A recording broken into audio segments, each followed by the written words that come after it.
Esta es la historia de Zappos, una tienda online de venta de zapatos fundada en 1999.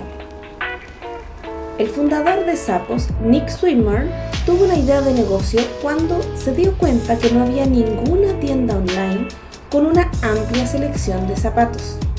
Pensó que las personas estarían dispuestas a comprar zapatos online y que podría ofrecer una experiencia de venta nueva y mejor. Es conocido por ser uno de los negocios de e-commerce más exitosos del mundo, pero sus inicios no fueron tan buenos. Pudo haber esperado mucho tiempo, insistiendo en probar su visión completa: almacenes, socios de distribución y la promesa de significativas ventas. En vez de eso, él empezó realizando un experimento.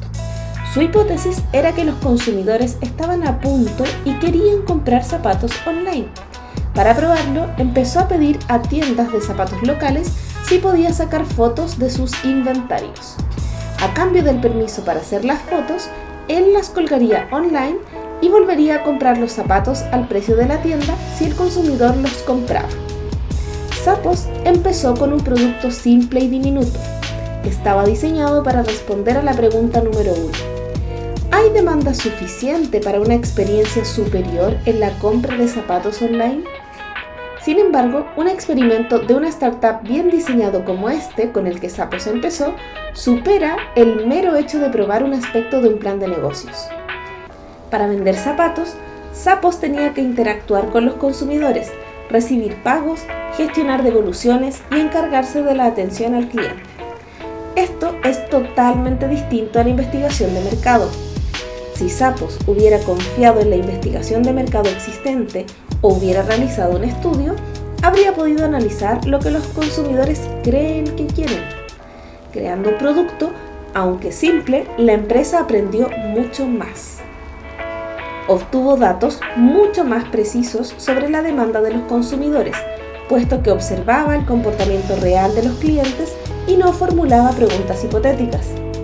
Se puso en posición de interactuar con consumidores reales y de aprender más sobre sus necesidades.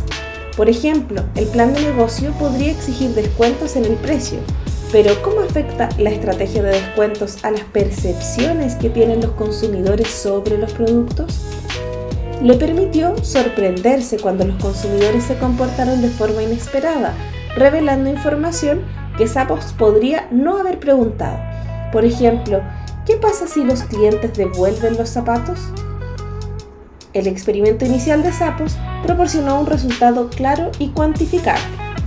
Un grupo suficientemente grande de consumidores compraba los zapatos o no lo hacía.